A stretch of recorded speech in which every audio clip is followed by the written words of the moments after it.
Bangladesh team তোমরা যে সব কিছু পারে এটা মিলেই গেল। কয়েকদিন আগে একটা বাংলাদেশের অলরাউন্ডার বলল কি আমাদের বোলিং ব্যাটিং ফিল্ডিং তিনটে যদি একই সমান ভালো হয় তাহলে আমরা যে কোনো বড় দলকে হারাতে পারবো। তো সত্যি আজকে 206 রান ডিফেন্ড করে দিল ভাই বাংলাদেশ।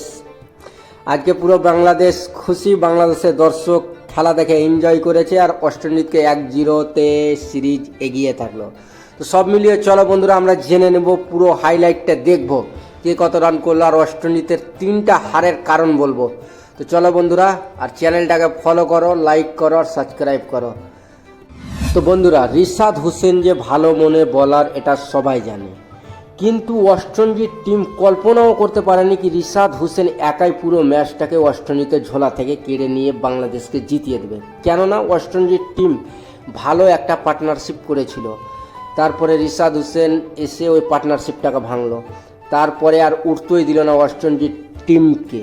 তো বন্ধুরা প্রথমে জেনে নিই বাংলাদেশ টিমে কে কত রান করলো। তো সর্বপ্রথম শম্ভু সরকার 4 রান করেছে, নাজমুল হোসেন শান্ত 32 রান করেছে, হৃদয় করেছে 51 রান। এটা একদম ম্যাচের পারফেক্ট টাইম আর পারফেক্ট রান এসছে।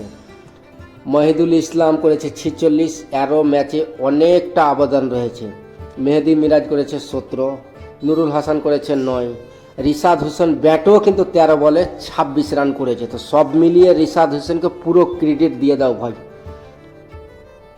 রিশাদ হোসেন ম্যাচে ফ্যাক্টর ভাই, পুরো ম্যাচে আগুন লাগালো রিশাদ হোসেন। তো সব মিলিয়ে রিশাদ হোসেন ব্যাট বল দুটাই ভালো। অস্ট্রেলিয়াতে টিমটা কিন্তু শুরুটা ভালোই করেছিল। ব্র্যান্ডন কিং আর অ্যাথন যে দুজন মিলে 50 রানের একটা লম্বা ইনিংস ছেলে পার্টনারশিপ তৈরি করে, দুজনের পার্টনারশিপ ভাঙে 12 ওভারে গিয়ে 51 রানের মাথায়। তারপরে যে ঝড়ির মতন উইকেট পড়তে লাগলো আর থামার কেউ নাম নিল না। অ্যাথন যে 27 রান করে প্রথম উইকেট হারায় নিজের, তারপরে উনি প্যাভিলিয়নে চলে যায়। তারপরে ক্যাসি কীর্তি আর ব্র্যান্ডন কিংয়ের পার্টনারশিপে 2টা উইকেটের পার্টনারশিপে 79 রান যায়। ওখানে ক্যাসি কীর্তি 9 রান করে 30 বলে 9 রান করে আউট হয়ে যায়। তারপরে ব্র্যান্ডন কিং 60 বলে 44 রান করে আউট হয়ে যায়। সেই হপ 32 বল খেলে 15 রান করে।